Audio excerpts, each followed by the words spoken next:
আরে কি মুশকিল, উনিও তো নিজের দিদিমাই হন, করলেই তো হয়। তুমি না হয় পরে করতে। না, আমাদের বাড়ি মেয়ে, আমি পরে করবো মানে? যা, পারবো না আসি। আচ্ছা ঠাম্মি, আজকে এরকম করো না।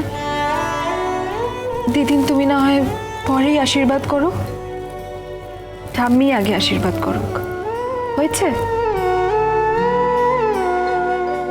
আমি করতে চাইনি রে মিঠি, তোর পিসি বলল বলেই তো আসলে মানে বুঝতে পারিনি। তো ঠিক আছে, তো এত কথা শোনাবার কি আছে, তার জন্যে করলেই তো হলো। আর তাছাড়া উনি সব সময় বলেন আমি ছেলের বাড়ি, আমি ছেলের বাড়ি। আরে বাবা, ছেলে কোথায়? হ্যাঁ, যে ছেলের বাড়ি বাড়ি করছেন? আমি বরং বলতে পারি যে হ্যাঁ, আমার মেয়ে আছে, আমার মেয়ের মেয়েকে আমি আশীর্বাদ করব।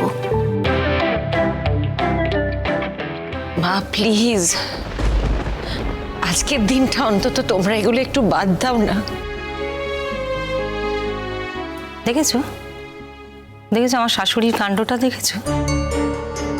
এখানে এসে এমন ছেলে মানুষই করছে না, না বয়স যেন দিন দিন কমছে। আচ্ছা ছাড়ো না, মাঝখান থেকে আমাদের আসল কথাটাই তো বলা হচ্ছে না। কি বর্ষা, কি ব্যাপার? তুমি তো কিছুই করলে না। করবো, দাঁড়াও। করার সময় কি পালিয়ে যাচ্ছে? এই যে মিঠি এখন শ্বশুর বাড়ি যাবে, তার সমস্ত কিছু গুছিয়ে টুছিয়ে ওই গয়নার ব্যাগ আমি মিঠির ননদের হাতে তুলে দেব। বলবো গিয়ে শাশুড়ি মায়ের হাতে দিয়ে দিতে। মিঠির শাশুড়ি মা যখন নতুন বউকে বরণ করবে, গয়নার বাক্সটা খুলবে, তখনই মেডিকেল রিপোর্টটা হাতে পেয়ে যাবে। আর যদি মেডিকেল রিপোর্টটা না পায় তখন? পাবে পাবে, এইভাবে না পেলে অন্যভাবে পাবে। আমি তো ঠিক পৌঁছে দেবই, আমার কাছে আরো অনেকগুলো কপি আছে। ইস, এখানে হলে ব্যাপারটা বেশি মজার হতো, মানে দেখতে পেতাম তো আমরা। ওখানে খুলবে যখন দেখতে পাবো না তো। ঠিক আছে, ওখানে যেটা হবে সেটা আরো বেশি মজার হবে। বাবা, এখানে করে আমি মরি আর কি, ওই রিস্ক আমি আর নেবো না। এখানে কিছু গন্ডগোল হলেই সবাই আমাকে সন্দেহ করবে, আবার আমাকে বাড়ি থেকে তাড়িয়ে ছাড়বে। কি দরকার বলো? এরা সব সুখে শান্তিতে থাকবে, মাঝখান থেকে আমার সংসারটা আবার ভেঙে যাবে। ওই সবে আমি আর নেই। তার থেকে ওই বাড়িতে গিয়ে কি হলো না হলো আমার তো জানার দরকার নেই। আমি কি করে জানবো কে পাঠিয়েছে? আর যদি খুব কিছু হয়ও, ওই ভোরের ঘাড়ে চাপিয়ে দেবো। ওই তো গয়নাগাটি নিয়ে ঘাটাঘাটি করছিল না? এই না হলে বর্ষার বুদ্ধি। বলছি শোনো, আমি একটু ওদিকে যাই, বুঝেছো? একটু গিয়ে কান্নাকাটি করে আসি। তোমরা যাবে কাঁদতে? মিঠি, আয় আয়,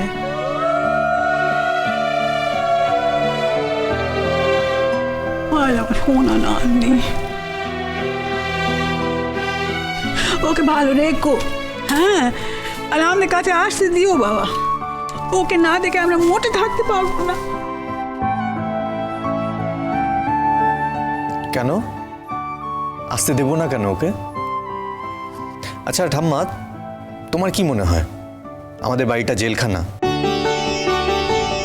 মানে আমরা মিঠিকে ওখানে আটকে রাখবো? মিঠির যখন ইচ্ছে মিঠি বাড়িতে চলে আসবে, ওকে কেউ আটকাবে না। আর ও একা এলেই হবে নাকি? মানে আমি না এলেও চলবে তো? আমি মিঠিকে সাথে নিয়ে আসবো। খুব ভালো কথা, খুব ভালো কথা।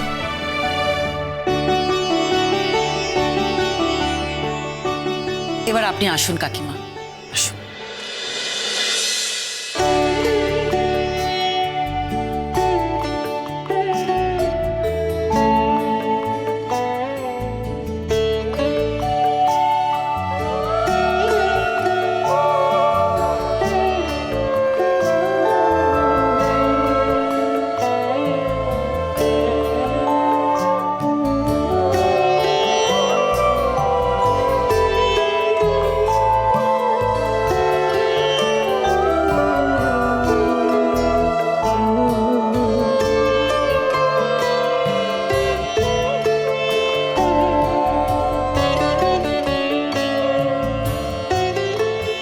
এত কান্নাকাটি করো না মিঠি, তোমার সাজগোজ সব নষ্ট হয়ে যাবে।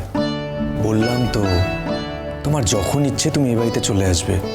আর তাছাড়া তোমার কেন এটা মনে হচ্ছে বলো তো, যে তুমি চিরকালের মতন এই বাড়ি ছেড়ে আমাদের বাড়িতে চলে যাচ্ছ? মিঠি, তুমি এই বাড়ির মেয়ে, চিরদিনের মতন ও বাড়ি চলে যাচ্ছ বললেই তো আর চলে যেতে পারবে না। প্লিজ মন খারাপ করো না মিঠি। দেখো, তুমি যদি এভাবে কান্নাকাটি করো, মন খারাপ করো, তাহলে তো আমার খারাপ লাগবে, তাই না? কষ্ট পেও না মিঠি, প্লিজ রিকোয়েস্ট করছি। দেখো, তুমি এরকম কান্নাকাটি করলে আমার না খুব অপরাধ বোধ হচ্ছে। মনে হচ্ছে আমি তোমাকে তোমার শিখর থেকে উপরে নিয়ে চলে যাচ্ছি। ও কাকামণি, আপনি বসে আছেন কেন? আসুন, আপনি আশীর্বাদ করবেন না? আসুন। হ্যাঁ, তা তো করবই, কিন্তু এখানে যেরকম কান্নাকাটি চলছে, আমি কান্নাকাটি একদম পছন্দ করি না।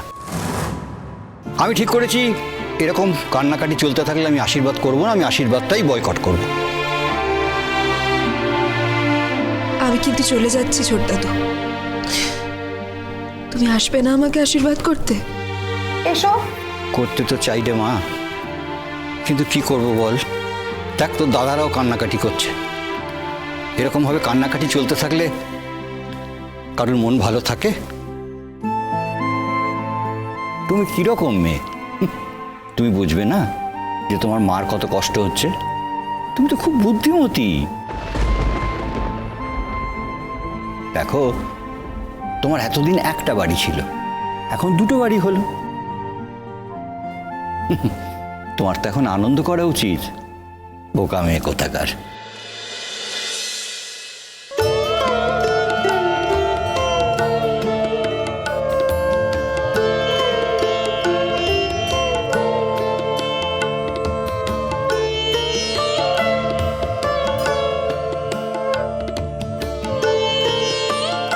জানো, সবাই বলছে বটে যে তুমি মিঠিকে একটু দেখে রেখো। আমি জানি তুমি মিঠিকে দেখে রেখেছো, রাখবেও তাই। তোমার উপর আমার খুব ভরসা। আর তাছাড়া দেখো, তোমার বাবা মা এত ভালো, তোমার দিদি জামাইবাবু এরাও এত ভালো। আমার এনাদের ওপর সম্পূর্ণ ভরসা আছে। আমি জানি এরা সবাই মিলে দিদিভাইকে খুব ভালো রাখবে।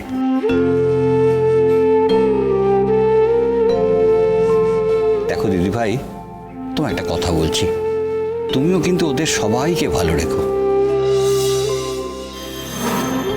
দেখো, দায়িত্ব তো শুধু ওনাদের নয়, তোমারও দায়িত্ব আছে। সবাই যাতে তোমার ব্যবহারে সন্তুষ্ট হয় সেটা দেখবে, সবার কথার দাম দেবে। যে কোনো ব্যাপারে সিদ্ধান্ত নেবার আগে সবার সঙ্গে আলোচনা করবে। সংসারে থাকতে গেলে এগুলো করতে হয় দিদিভাই। এখানে কোনো ইগোর সমস্যা নেই, বুঝতে পেরেছ? ঠিক আছে, কাল তো যাচ্ছি তোমার শ্বশুর বাড়িতে, সবার সঙ্গে দেখা হবে। তবে হ্যাঁ, ওখানে গিয়ে আমি যদি দেখি যে আবার এইরকম কান্নাকাটি হচ্ছে, তাহলে কিন্তু আমি সোজা অ্যাবাউট টার্ন করে চলে আসবো, বুঝেছ? সব সময় আনন্দে থাকবে, বুঝেছ? এই তো হাসি বেরিয়েছে নাতনির আবার। শানু, আপনারা কিন্তু কাল তাড়াতাড়ি সবাইকে নিয়ে চলে আসবেন আমাদের বাড়িতে। দেখো, সবাইকে নিয়ে যাব সেটা ঠিক, কিন্তু সবটা তো আমার হাতে নেই। সব সাজগোজ করতে এত সময় নেবে। তবে আমি ঠিক করেছি, আমি একটা টাইম বেঁধে দেবো, সেই টাইমে যারা যেতে পারবে রেডি হয়ে তারা যাবে, নয়তো আমি একাই চলে যাব।